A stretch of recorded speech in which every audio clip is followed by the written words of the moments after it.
Just 1 week ago this evening, we danced with our Torah scrolls.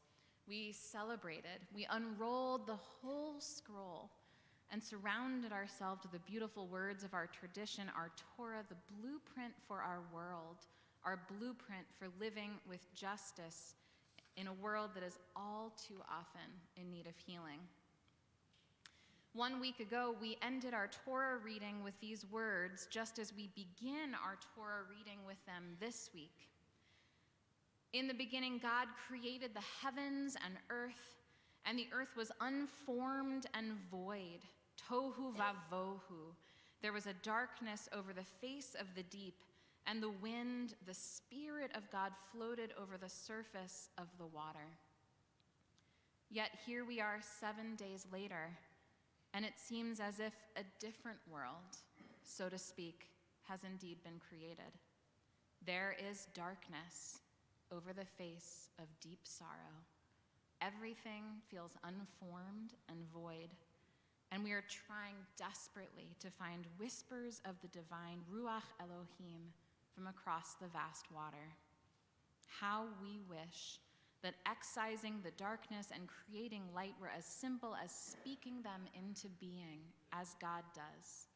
How we wish that we could simply say, "Let there be light," and the world could immediately be illuminated. I don't need to verbalize the details of the primordial chaos we seem to have plunged into this week. From our Facebook feeds to watching the news, reading articles and newspapers, we have seen the horrific pictures and videos, and we have heard accounts. We have been bearing witness.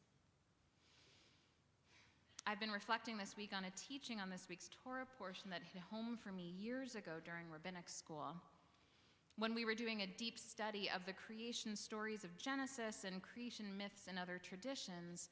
Rabbi Dr. David Aaron noted a chilling fact about the narrative of Genesis. Our creation story begins with an account of God imposing order over the chaos of nature, signaling that what our ancestors initially most feared was the power of nature, its vast indifference, and they wanted to bring it under control. And yet, just one generation after Adam and Eve, in the very same Torah portion, we find the account of Cain and Abel.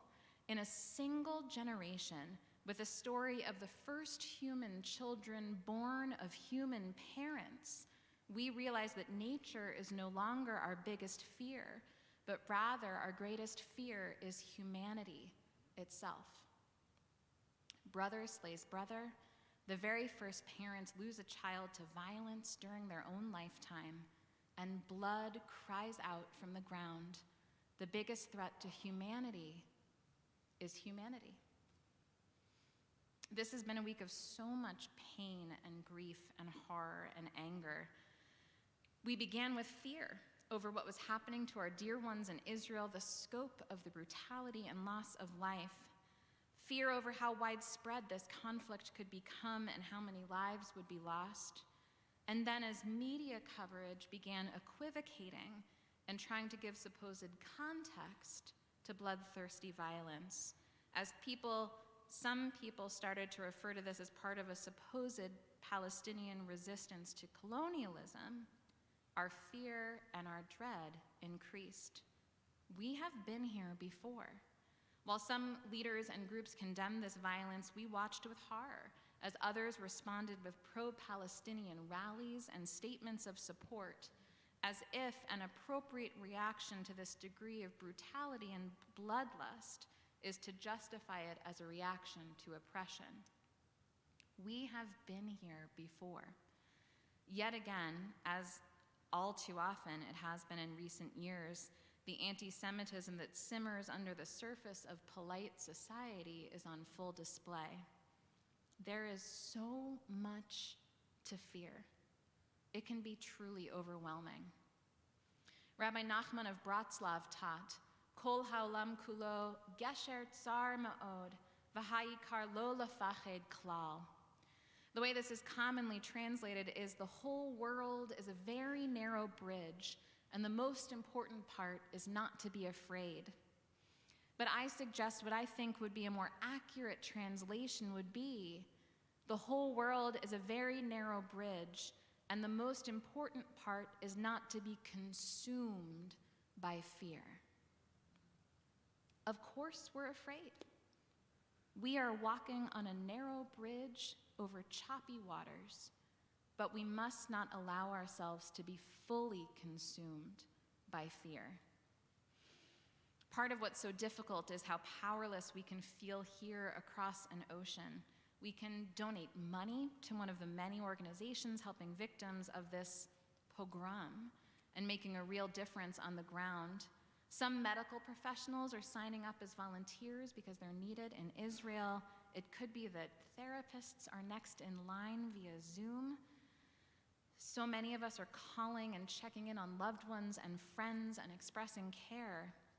But other than sending dollars, other than checking in, what more at this point can most of us do than witness the horror and feel the fear and weep? At this time of great darkness, we must remember that we do have the power to counter fear and to create light. I'm suggesting this evening that there are 3 things we must do so that fear does not fully consume us, and so that we can continue to bring light into the world. First, this is a moment for the Jewish people and those who care about them to unequivocally support Israel. We must stand together and support Israel wholeheartedly, full-throatedly, and publicly. This doesn't mean we're permanently setting aside the fight for a more just Israel with a functional balance of powers in its government. It doesn't mean we can't engage in loving critique of Israel, but it does mean that in this moment we must stand together in defense of Israel, in support of Israel's right to exist, to defend itself, and to protect its citizens of all religions and ethnicities. This moment is a reminder to all of us that we need Israel. The disturbing reaction of many in the public sphere to the atrocities in Israel are a stark reminder of the prevalence and acceptance of anti-Semitic hatred that's still woven into society all over the world, all the way down to the calls for a global day of jihad and killing Jews just today. Anti-Semitism may wear different clothing at times, calling itself anti-Zionism or anti-Israel, but a new outfit doesn't make anti-Jewish hatred any less virulent or dangerous. Let us never forget the reason for Israel's founding out of the ashes of the Holocaust. Let us never forget the necessity of having a safe haven for world Jewry. We need Israel. We will support Israel. It's our safe haven, our ancestral homeland, our east-facing compass of our hearts. We will create light by fully and loudly supporting Israel at this time. Secondly, we can bring light into our own lives and into the world through positive acts of Judaism and Jewish identification. We will not allow fear to push us into hiding. We will not allow fear to obscure the gift and joy that Judaism is in our lives. Come to services. You've done that. Choose a new opportunity to engage in Jewish learning. If you have children or grandchildren, or if there are Jewish children in your life who you're close to in any way, make sure to speak with them about what Judaism means to you and model to them active engagement in Jewish life. If you've been on the edge of engaging more in Jewish community, jump in with both feet. We aren't Jewish because we have to be. We are Jewish because we get to be. The beauty of our tradition is a comfort and a blessing, and leaning into it in moments of terror and fear is an act of defiance against those who would harm us and those who hate us simply because of our Judaism. The more you hate me for being Jewish, the more I will choose to find joy in doing and being Jewish. Finally, we bring light into this world when we refuse to lower our level. We will bring light into the world when we refuse to lose or diminish our humanity, and our capacity for compassion. We will bring light into the world when we refuse to let go of our deeply held values.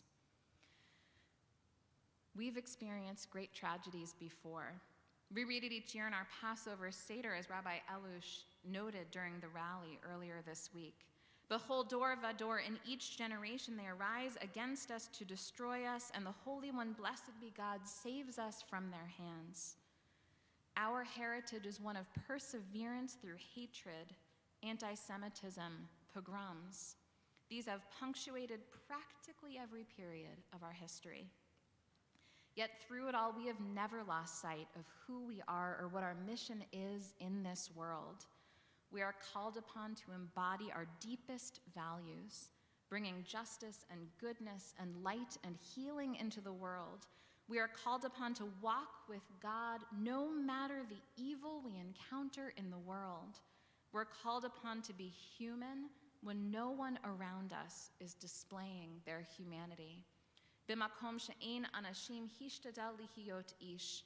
In a place where no one is human, you must strive to be a human, a mensch. We believe in the sanctity of every single human life. We know that at our core, that every single person was made in the divine image with infinite holiness and worth. We know that every human has a good and an evil inclination, and our task is to wake each day and choose to create goodness, no matter our circumstances. We will not dehumanize others. We will not seek bloodshed for its own sake. We will not revel in vengeance, tempting though it may be in moments of sorrow and fear. We will remember that due to Hamas's violence and disregard, Palestinian children are being used as human shields and pawns and are victims themselves. And we will be saddened by the loss of their lives that Hamas has caused by deliberately eliciting a strong reaction from Israel. In the face of inhumanity, we will strive at all times to be human. We will not forget who we are. We must defend ourselves. Israel must protect its citizens. There will sadly be more loss of human life.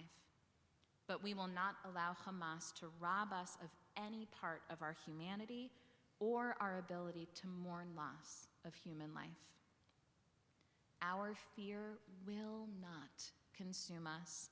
Those who hate us will not change us. We will support Israel, will deepen our joy in being Jewish. We will grieve, yes, and this is far from over, but we will survive. We will strengthen the bonds that tie us to each other. And on the other side of this, we will join together in creating healing and wholeness, and we will thrive again, as we always have. Kol ha'olam kulo gesher tsar ma'od, v'hayikar lo lefached klal. Right now, the entire world feels like a very narrow bridge, and deep down in our essence, we will not allow ourselves to be consumed by fear. Ken Yehi Ratzon, may this be God's will. Amen. Amen.